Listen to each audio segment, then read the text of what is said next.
पूज्यपाद सद्गुरुदेव श्री स्वामी जी महाराज के चरणों में कोटि सह दंडवत प्रणाम। उपस्थित सभी जनों को आज के इस श्रावण पूर्णिमा के शुभ अवसर पर बहुत बहुत अभिनंदन एवं शुभकामनाएं। आज रक्षाबंधन का पवित्र पर्व है। रक्षाबंधन ये बंधन है प्रेम का, स्नेह का, सद्भाव का। ये बंधन है दृढ़ विश्वास का और सर्वोपरि यह बंधन है सुरक्षा का। आज के दिन बहन अपने भाई की सुरक्षा की कामना करते हुए उसकी कलाई पर रक्षा सूत्र बांधती है और बदले में भाई उसकी सुरक्षा का, उसके सम्मान की रक्षा का वचन लेता है। हम केवल उसे ही हम भाई और बहन में ही ये रक्षण का पर्व सीमित नहीं रहता, हम उसे भी राखी बांधते हैं जो किसी ना किसी रूप से हमारी सुरक्षा करता है।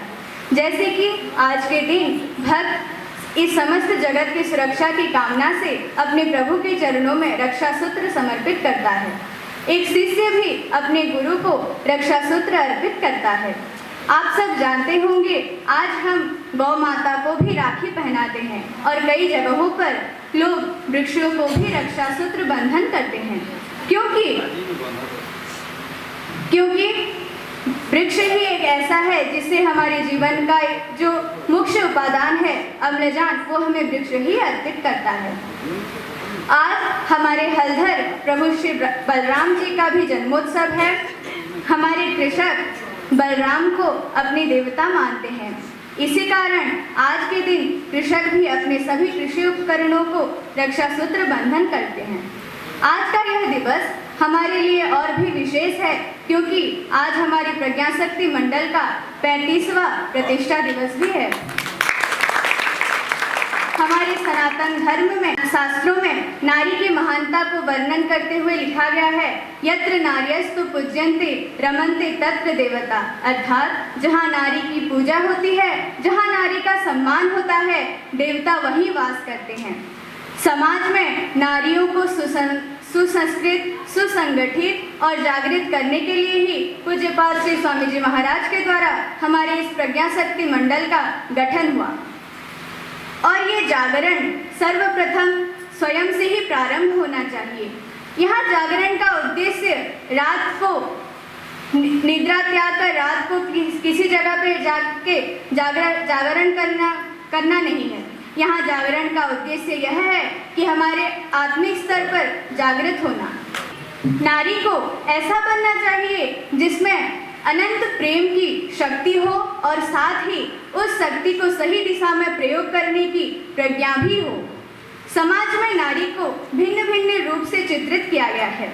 जैसे कि संतान के लिए नारी ममता की अपूर्व मुहूर्त होती है, परंतु जब उसी संतान के ऊपर कोई विपदा आन पड़ती है तो वही नारी फिर माँ दुर्गा का रूप लेकर दुष्टों का संहार करती है।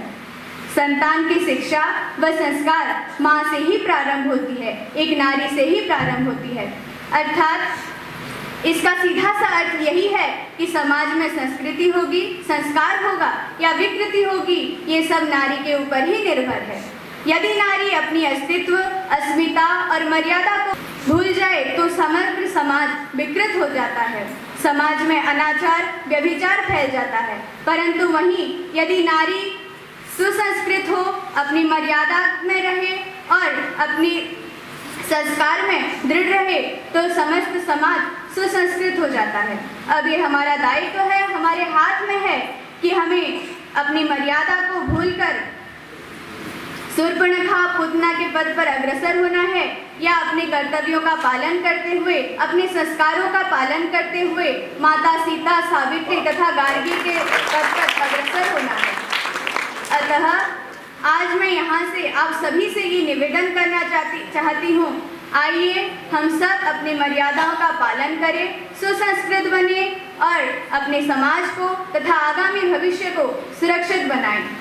इतना कहकर आप सभी को पुनः एक बार रक्षाबंधन की शुभकामनाएं देते हुए अपना बाकी पुष्पांजलि गुरु चरणों में समर्पित करते हैं।